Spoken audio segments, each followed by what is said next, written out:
Marhaba and hello everyone, with you here is Rush the Arab Gamer VGS, and I'm here at the Ubisoft Montreal office studio, and with me is Colin Graham from Ubisoft, and we're here to talk about Watch Dogs and the art behind it, I suppose. Yes, that's true. So I deal in, my specialty is in animation. Okay, so how did when you guys had the idea of Watch Dogs, were you thinking like something like, you know, the Matrix with sunglasses and, you know, cool, or like something from the movie Hackers, or did you guys said no, we need to make it like more modern or something? Yeah, well, I mean, everybody says Hackers. It's funny. People have said, oh, you should make like a version of the game with hackers from the 80s and everybody can have rollerblades. Actually, our influences are a lot more grounded, you know, a lot more serious. I think, you know, very, very early on, a film that was sort of on our mind a lot was Enemy of the State, which is about privacy and, you know, surveillance. But from there, we kind of jumped a lot into what was going on in the real world. But remember when we started Watch Dogs was more than 5 years ago, and a lot of the things that are in Watch Dogs now were hypothetical or theoretical or predictive, are reality now. So we've seen the world change. We've seen, you know, seen the NSA hack people's email and Stuxnet, and all of these things are kind of the real world basis for Watch Dogs. Even now we have like our Xbox One staring at us every time. Yeah, I have a Post-it note over my camera. Okay, that's smart. Okay, now so let's get into a bit of the technicality, I guess. Not too technical, but let's talk about, I guess, the engine, because I know that for a fact, like, it's not Unreal, it's something actually built in-house at Ubisoft. So could you tell us a bit about that? Yeah, so Ubisoft has a really good legacy of in-house engines. So we have the Disrupt engine, which is built for Watch Dogs. There are components of it from other engines, because, you know, if you've got all these great engines and all these great engineers, you're going to recycle a little bit. But it's really been built to build this particular game. On my side, for example, we're on the animation engine side, and we rebuilt it from scratch. So because we wanted to be able to do things in Watch Dogs that we hadn't really been able to do in other engines, in the engines we had before.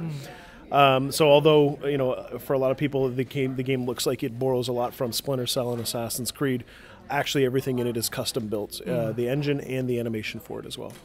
Okay, so because, yeah, actually speaking of Assassin's Creed, you know, when I was playing it, I kept thinking in my head, you know, it would be cool if like Ubisoft made this like turn out to be a secret project, but it's actually Assassin's Creed in the future or something. Because the way I guess the way Aiden runs kind of reminds me, or the way he adapts to the environment kind of reminds me a bit of Assassin's Creed. So would you say like a part of Assassin's Creed engine was borrowed in a sense?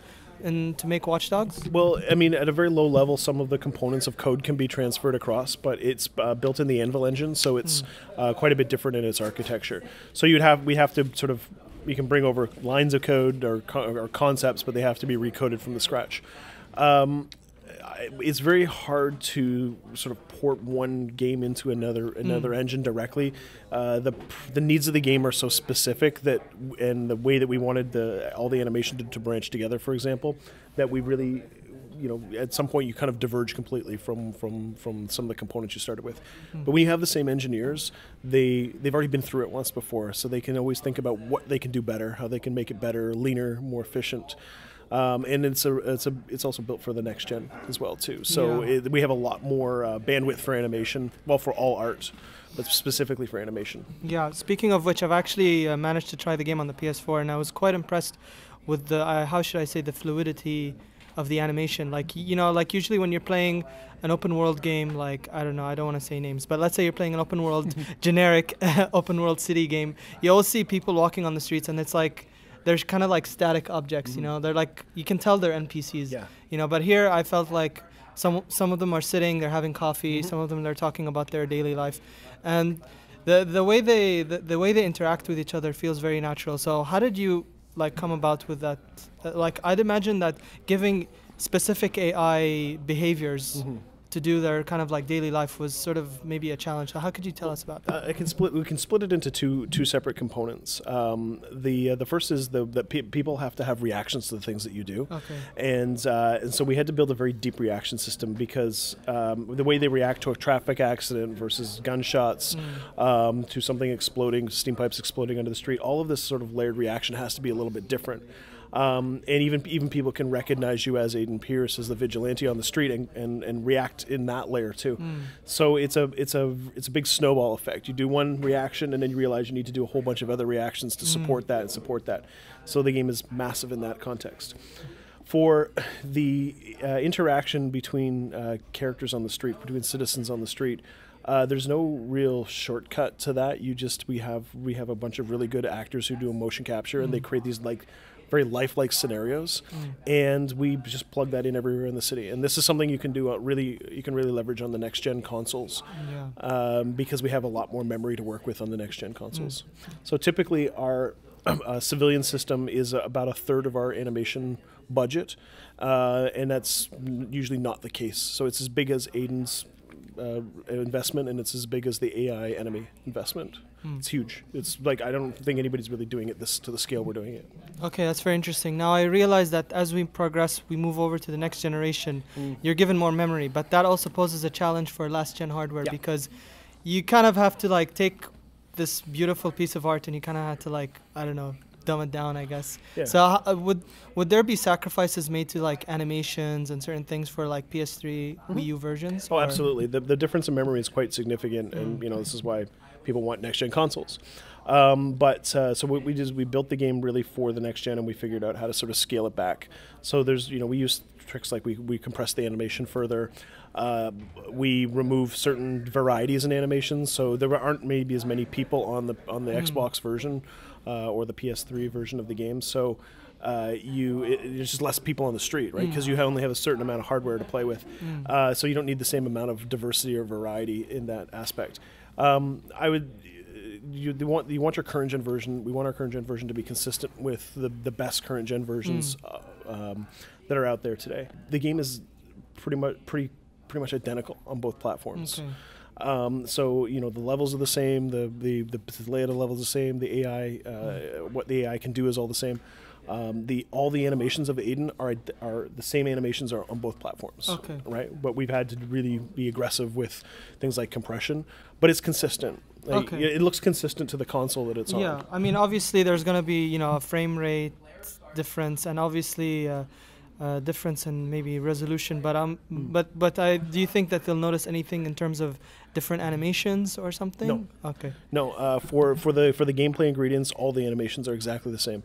And this is something that we're really we had to work really hard at. So we had to consider that on both platforms. If we add something, how are we going to deal with it on the current gen? So every AI if you hack an AI, you want to blow them up, you want to hack his bombs and activate them, they do that on both consoles. Like, we didn't remove gameplay to make it fit onto the current generation.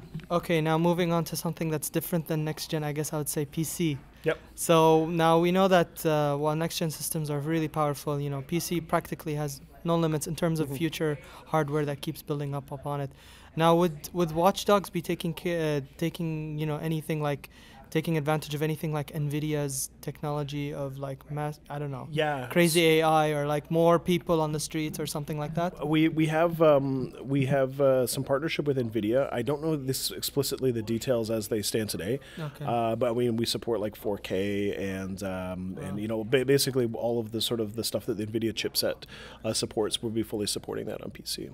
Wow, that's pretty cool, because I think we've released information. I think we've released information on this already, actually. Okay. So you can fact check on that. Okay, I will. And that's really good, because we were all really impressed with Assassin's Creed 4's NVIDIA partnership results, because they turned out to be really great on the PC. So NVIDIA is really keen to partner with Ubisoft, because we build games that push graphics, and Watch Dogs is built to push console graphics, next gen console graphics, but certainly it can be pushed onto the PC as well too. Moving forward, do you see, like in terms of Watch Dogs, do you see it maybe involving maybe some certain spin-offs, like maybe, because I know like the game takes advantage of like mobile like devices and stuff like that. So do you think there might be like sort of a spin-off in terms of maybe using a mobile game or maybe something in terms of that. Yeah. So actually, we didn't show it here today, but we have showed it in the past.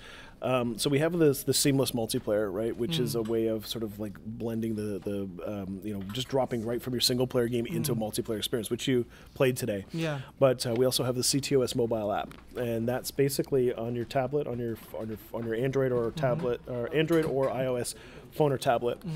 You can control the city from the grid view, and you can hack everything. Oh, right. cool. So you hack the bridges, the traffic lights, the steam pipes, the barriers, and you can also even redisperse the cops. And what you do is you play a challenge mode versus players who are playing on the console. So we have full connection between the two.